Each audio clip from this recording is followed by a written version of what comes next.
Hello, my name's Maria from the Rich and Simple Living.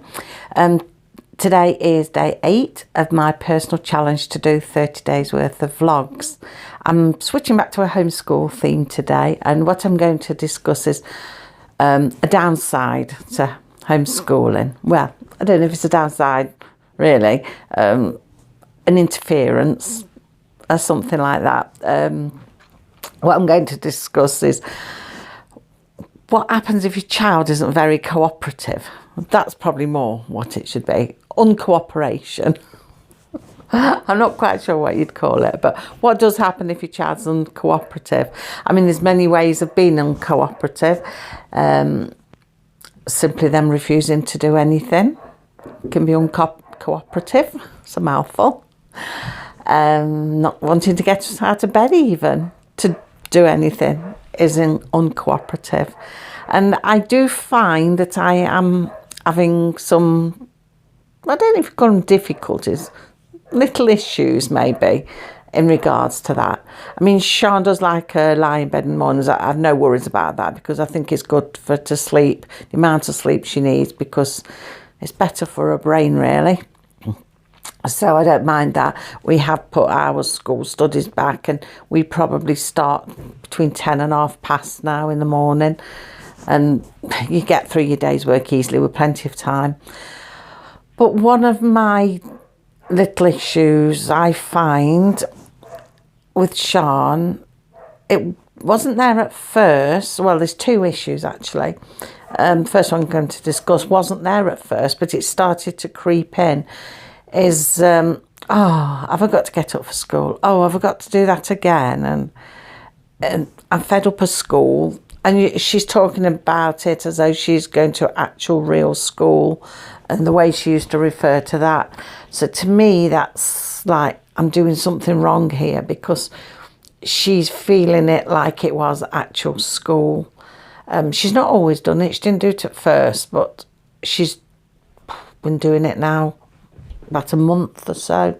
Started saying, oh, not again. I mean, I know this time of the year, it's 2 weeks away from when the actual schools break up. That's in England. It's 2 weeks away from the actual schools when they break up for the 6 weeks summer holiday season. And in the last few weeks coming up to that time period, children were all lethargic, and it was like, oh no, can't be bothered, and oh, when do we break up and everything. And she has started doing that exactly the same as when she was at school. And so I'm thinking to myself, something is amiss. I'm doing something that's making her feel at school, and homeschooling was not meant to be that way. I mean, I know when we started off homeschooling, I got all the books, the same as what the school curriculums teach, the national curriculum, and I got all the books for her to do all them.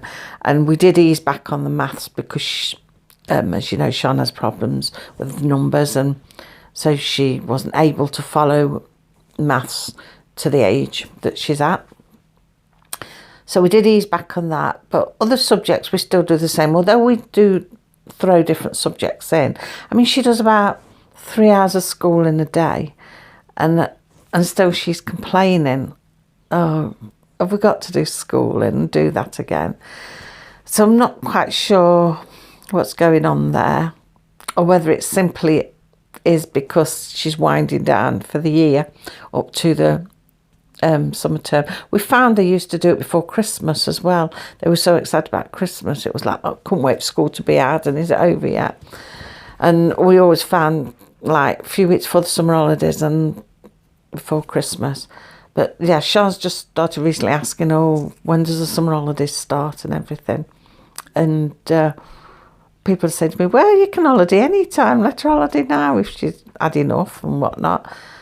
But to me, I'm thinking, I'm doing something wrong. There's something wrong if she is sort of complaining, oh, I don't want school, I'm not getting up for school and all that business. So this is something I've got to keep an eye on and see what's happening now. Like I say, in 2 weeks' time, she will be breaking up for 6 weeks summer holidays, because we have kept the holidays the same.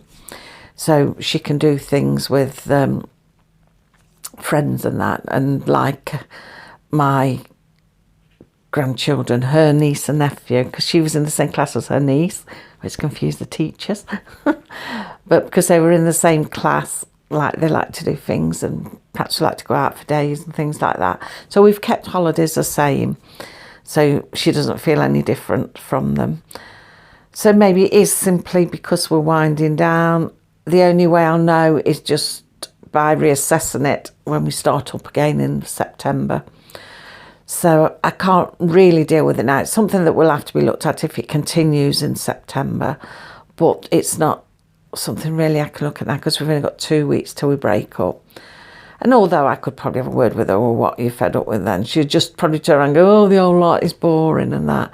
And that's very much sounding like when they used to break up before, when she was in school. So that is a bit of an issue at the moment, because I'm thinking to myself, am I doing something wrong? Is there something she's not enjoying doing? Is there something she doesn't want to do, or is there something she wants to do?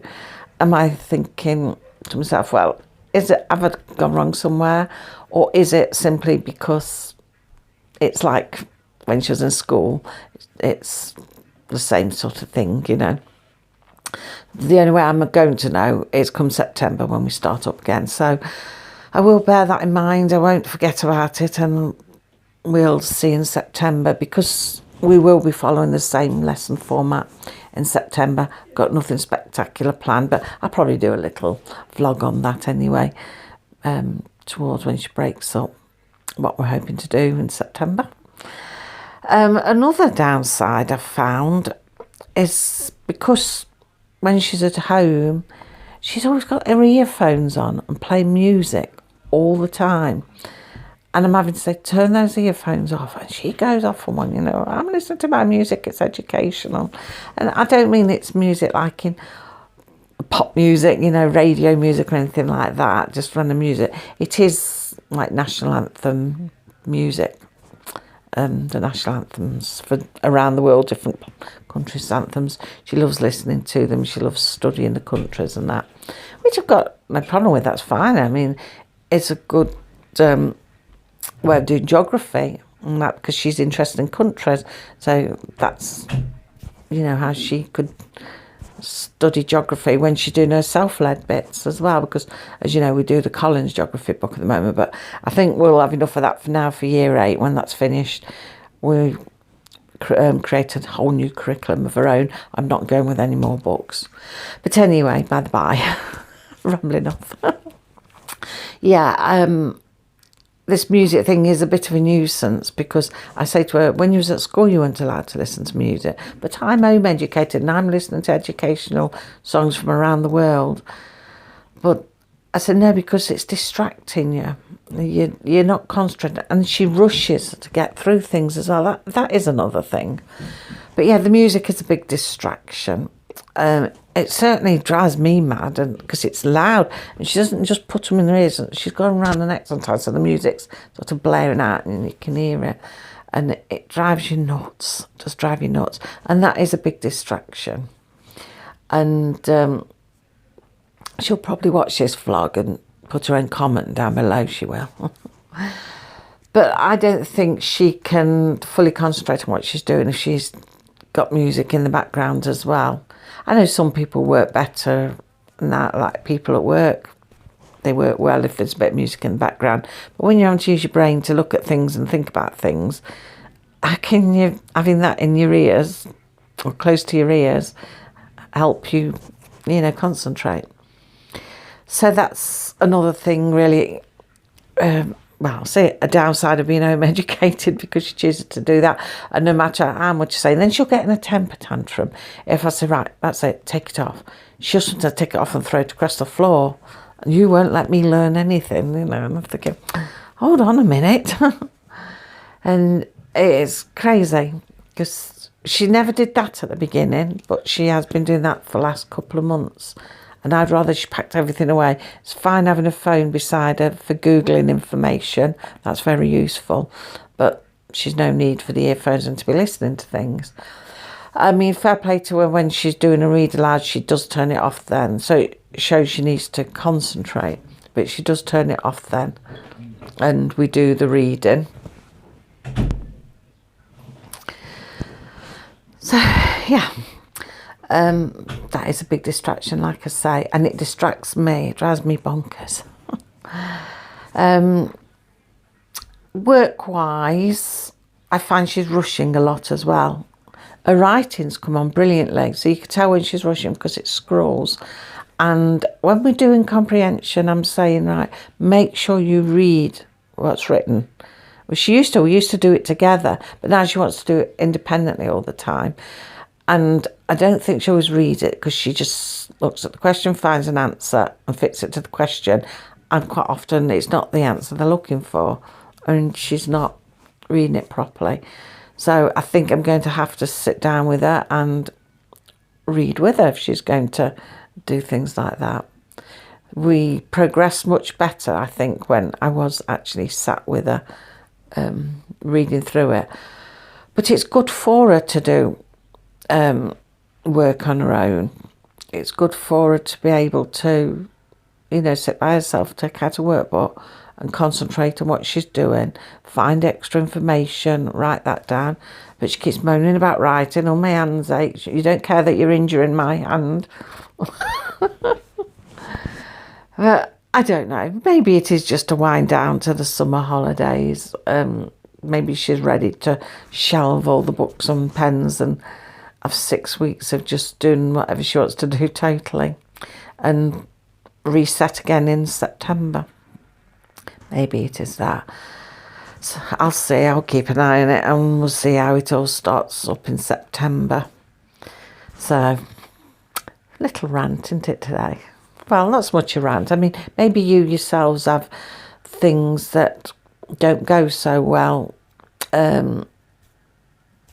like disruptions and things like that. And I don't know what you call it really.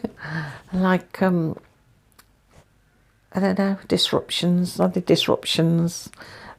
uncooperativeness, that sort of thing. I'm sure you all have times like that, and they're probably different issues, and it drives you mad. I mean, these aren't just sort of mine, aren't isolated events with her.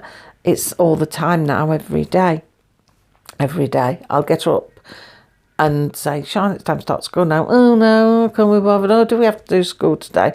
Can't I not have an inset day? You're not at school.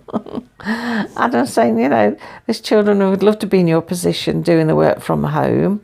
I said, at least you're not at the 8:30 bus off to one of the local schools and had to be up at 6 getting ready for it all. And she goes, I know. So, but she just can't be bothered. She'd like to be, I think, on her TV all day, and at the moment she's into driving games. She's driving everywhere all around the country in this car, and I can't remember what the game's called, Forza or something, and she's started doing that. And of course, when they've got something new to do, they want to be doing that rather than what they should be doing. So I think she's ready for a 6-week break. So yeah, I just sort of tell you some of the issues we're dealing with at the moment. They're not serious issues at the moment, but they could get out of hand. They could easily get out of hand, and I could easily end up having a battle with her every day about homeschooling. It could get a problem, but I'm hoping not. Maybe giving her more choice of structural lessons. I mean, she's got the choice of her self-led lessons, but maybe doing something more she'd like for structured lessons. I don't know. But we've still got books to get through, that the Key Stage 3 books that are designed to last for year 7, 8 and 9. But she's definitely going to finish them by the end of year 8. I think then we'll revamp all her curriculum, create our own curriculum or something. I don't know. That's for next year to decide. So yeah, I just sort of tell you that life isn't perfect at homeschooling. It isn't all brilliant. You do have battles. There are battles. Maybe they are what I should call it, my daily battles. But yeah, we do have homeschool battles, definitely. But we'll reassess it. We'll see how the break does her. We'll see how it goes. So anyway, that's today's little vlog over. I'll perhaps find another homeschool vlog for tomorrow, actually. See what we're doing and what's what and how it's all going. So until then, take care, everybody. Oh, and I just want to say before I go, thank you to all my new subscribers. It's really great to have you on board, and I appreciate you joining us. And also a big thank you to all of you who subscribe.